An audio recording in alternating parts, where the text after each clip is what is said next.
Ciao a tutti da Mirko, oggi vediamo il GPRC Racer, telaio in fibra di carbonio ideale per droni FPV Racing. Se volete acquistarlo trovate il link in descrizione.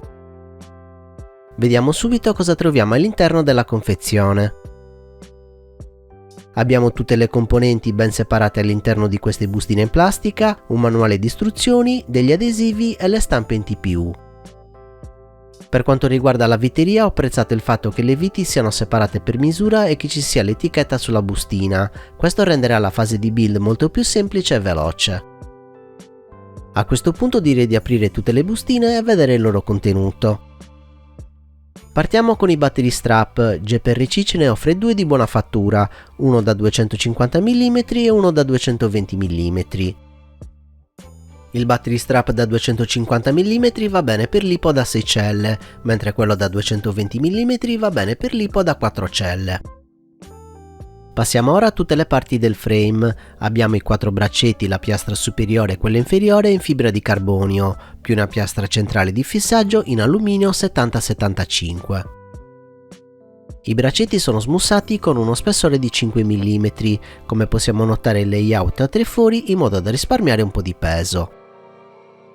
La top plate e la bottom plate sono da 2 mm e anche queste hanno i contorni smussati. La piastra di fissaggio in alluminio 70-75 sembra molto resistente e ben lavorata.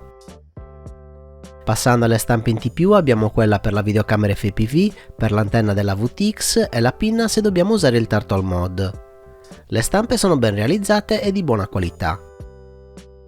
A questo punto possiamo montare il frame, per qualsiasi dubbio il manuale spiega molto bene come posizionare le varie parti e che viti dobbiamo usare per l'assemblaggio.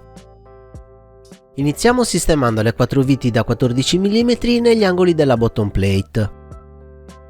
Poi sistemiamo i braccetti in questo modo.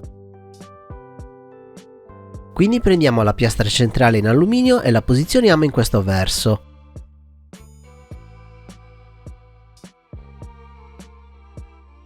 Ora blocchiamo le viti utilizzando gli stand-off.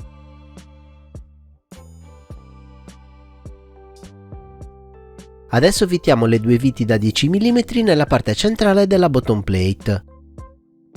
Come notiamo la piastra in alluminio è fuorifilettati, quindi per queste viti non ci sarà bisogno di alcun dado.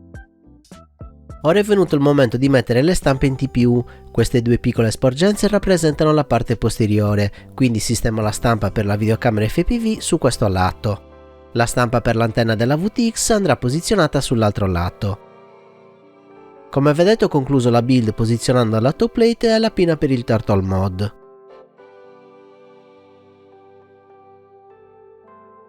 Il peso è di 76,2 grammi. L'intera asse del telaio è di 208 mm. La conformazione dei braccetti non deve trarre in inganno perché lo schema è di tipo TrueX.